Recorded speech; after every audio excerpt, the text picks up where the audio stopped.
Welcome back, beloved souls, to a commentary channel. My name is Jem, and I'm still trying to plug this book. It's available from Amazon, and it's in its 6th edition. Sadly, if you bought it when it was published in 2000 by Exhibitus, one, you paid too much money, and two, you missed out on extra material. This book contains channeled material from 2003 to 2015. Today is going to be a bit of a hard one, especially for Christians. I've titled it Subject: Jesus and the Bible Myth. So, on the 8th of the 8th, 2005, I asked, tell me about Jesus. Did he exist? Welcome, Jem. When the Christ consciousness happened, there were several entities who were in fact the Son claimed as Christ. They occurred at a time when people needed a belief in a God. In other words, the authorities realized people were not behaving morally because at that time they had their ideas that it was acceptable to behave accordingly to their own beliefs. Those people who followed Egyptian gods acted as directed. The people who believed in mythology thus practiced those rituals. Therefore, there were heathen rituals which the rulers did not believe was the best form of living. In particular, there were two Roman aristocrats who revived an ancient belief based on the god of the sun. They decided on the best method to convince the people were to have the son of the man to be born. However, they had to try to perpetuate a myth, so they found an important official to write the New Testament so that in future it would show a Jesus Christ. And I said, did not the Old Testament already exist? Who wrote that? This book is another created myth.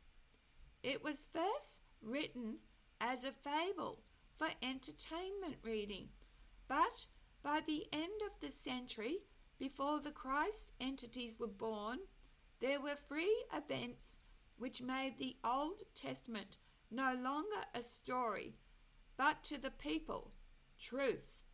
The first event was the birth of a king who decided to be the bloodline which would be of the Son.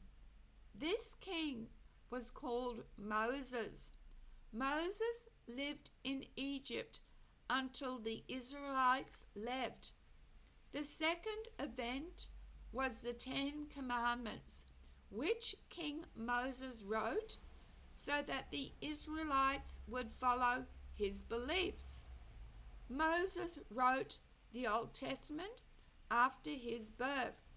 Moses wrote all the remaining chapters, and he revised earlier chapters which originally had been just fable based on an old belief originating in Egypt. Then the Christian god was a god of Egypt known as Ra, and that demon Ra was forced upon ancient people by reptilian masters known as pharaohs.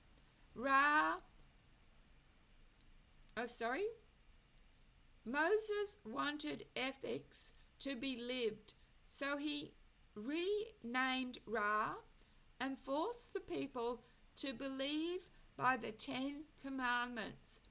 Moses was a prince reptilian in in Egypt. In those days, the reptilians used their powers openly. The Sphinx is an example, as are the pyramids. So I said, explain. These monuments are results of great reptilian powers. They manipulated energy and levitated solid matter. They used slaves to help levitate by using their minds. The reptilians were controlling minds. Also, they shaped the pyramid by their levitation. The pyramid represents their strength and their control over the ancient world. And I said, why don't reptilians still do this today? And it goes, once there existed all kinds of life forms. Humans were not like the human race of today. In that ancient world, reptilians ruled without conflict. So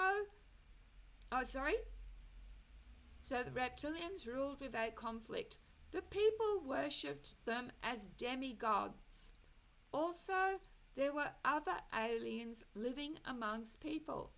The humans were more manageable, more malleable, and easier to control. There were no intermarriages of life forms. You, Jem, are the descendant of inner race of life forms, such as reptilian, fairy, and alien. Yes, fairies and mermen exist. They are not myths. So did unicorns and half animal, half reptilians. The reptilians experimented with genes of all life form. Thus, today, royal reptilian bloodlines have been tampered with. There are no pure blood life forms around. This corruption has changed your technologies so that the mind power which existed then is no longer used. So I said, in other words, are humans smarter? No, humans have lost their psychic ability. And I said, why did they worship reptilians then? They believed the reptilians gave them their powers. So I said, who were the Christ entities? One was John the Baptist, the second was called Saul, and the third was a woman called Mary. And I said, were they used by the authorities? Only Saul was to perpetuate the Bible myth. John was killed for not obeying the Senate, who told him to be the prophet of the Son. Mary was made out to be the mother, but she was controlled by them. I then went on to do channeling about aliens. So, take it or leave it. Further on, we'll come back. I just asked about aliens, and he said aliens have several missions. The priority is to control mankind. However, they want to splice their own genes with humans to create new life forms. Lastly, aliens are interested in humans because humans have emotional attachments to all life. And I just want to, the next day, I again asked, so on the 9th of the 8th, 05, I said, tell me what was the third event re Moses? Welcome, Jem. The third event was when Moses used his powers to introduce God as God to worship. After he had written the 10 Commandments, he told his followers that they now must worship Ra and make sacrifices to Ra and only to Ra. They agreed because they saw the incredible miracles which Moses had performed, such as the burning bush, as told in the Bible. Even the Red Sea parting was part of his reptilian powers. And I said, okay, how could the Roman aristocrats make people suddenly accept Christianity? And it said, they enforced the new religion by death penalties. You have read of beings who were fed to the lions? This was one way of making people fear the power of the church.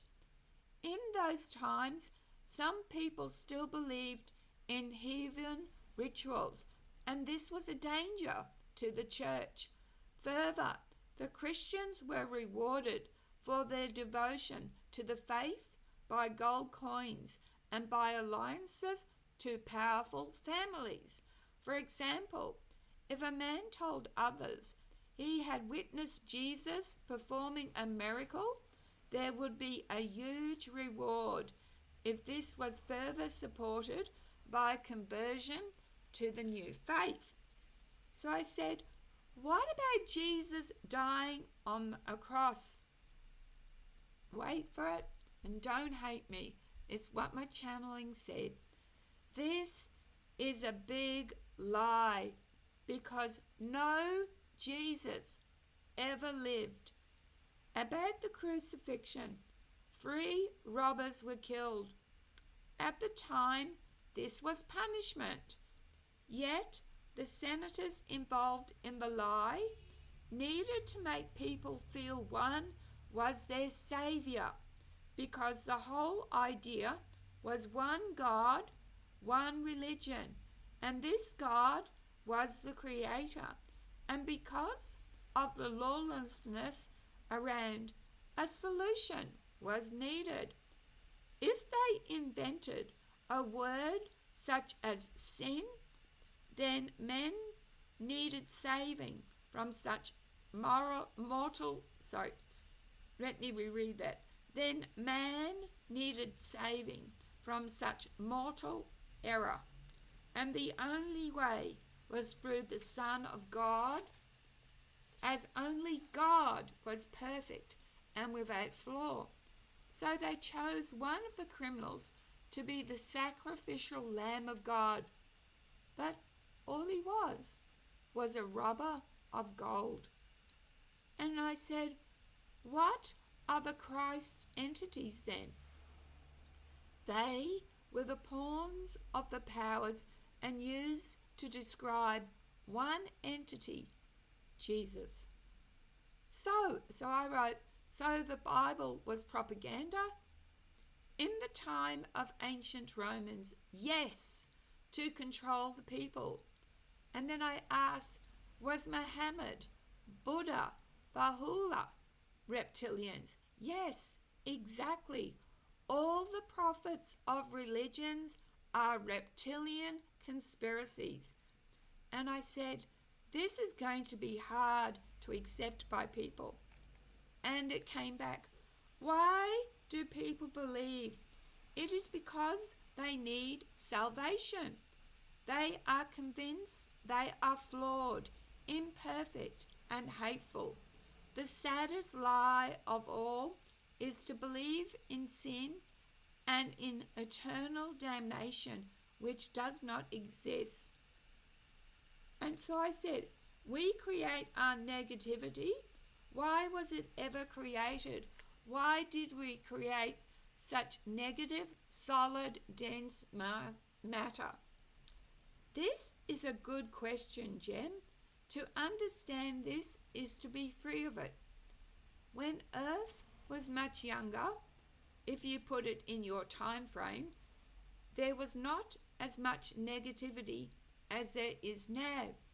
The reason was people created it as a fun place, And at first it was.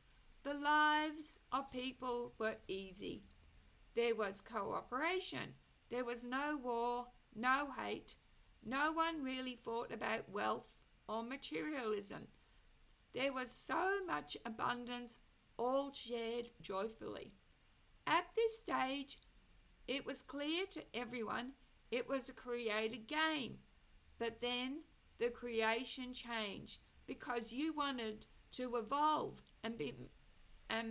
or you wanted it to evolve and become harder. The creator and the creation changed. There are reasons why that happened. After a period of time, the occult started. By this we mean people pretended other beings created Earth. It was a fantasy only.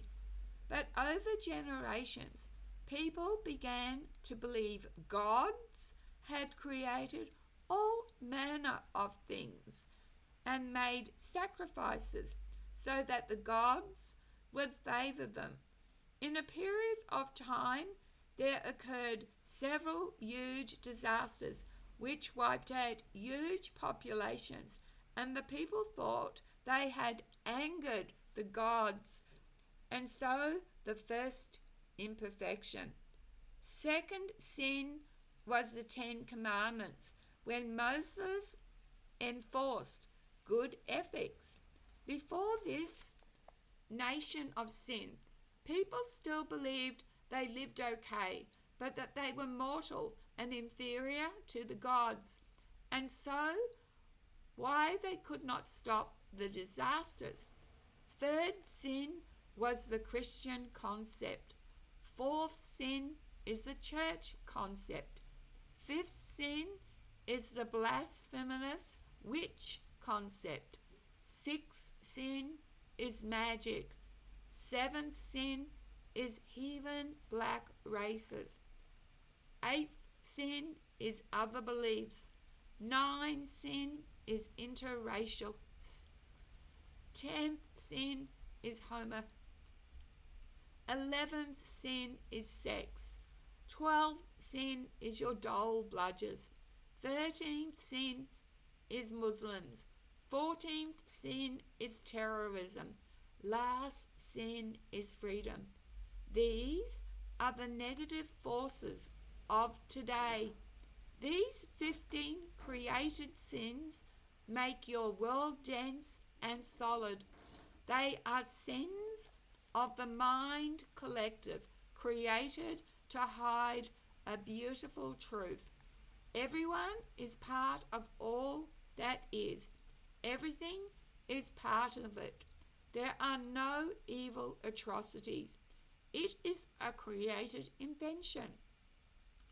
So I said, why were sins created? Answer, to make the game harder. And I said, but why do we put ourselves through such misery? Jem, that is the whole point. Because you can. Misery is not real. In other words, these evil sins are really very amusing. The eviler and more miserable the denser earth becomes, the more entertainment the game offers the player. If it was not so, why are people reincarnating? It is simple, for the entertainment value. Yes, Jem, it is that simple. All it is a big comedy. We laugh at how creative you are. Monsters are hilarious. And when your response is fearful, it makes the game more entertaining. If only you could see the beautiful world you really exist in, and you would better understand the entertainment. You create because you are a creative creator. And I said, it feels too real. Exactly, Jem, exactly. Very clever, very creative. You created the feelings. So I said, Why can't we see real reality? It would take the yuck out of the game and then it would be fun. No, Jem, it will destroy your created illusion of separation and of being a creation. And a pause? I understand now. It is like a video or a computer game. The more action, the more evil, the more the, the more one wants to play by that game. At last, you have grasped the concept, Jem, and now you understand obstacles and why you create them. And on and on. So, yes, I wrote further in the book, again, I returned to the idea of sin. And this book also says, when we talk further in the book, when it's discussing sin, it's not condoning acts of evil. Far from it. That's a hard gameplay to play when you do something evil. And it doesn't condone. It's further in the book, and I don't want to make this too long. All right, if you've stayed with me this long, thank you for watching. This is not meant to attack anyone's belief system. I was a Christian once. I was a Baha'i once. So I understand. I am now free. I'm an atheist and I don't follow any doctrines or dogmas. So if you're going to leave a comment as a Christian, please be Christ-like. Be loving. That's what Christ teaches. Gentleness and loving. And I ask for respect for any comment. If this world showed more respect, it'd be a far better place. If we were kinder, it would be a far better place.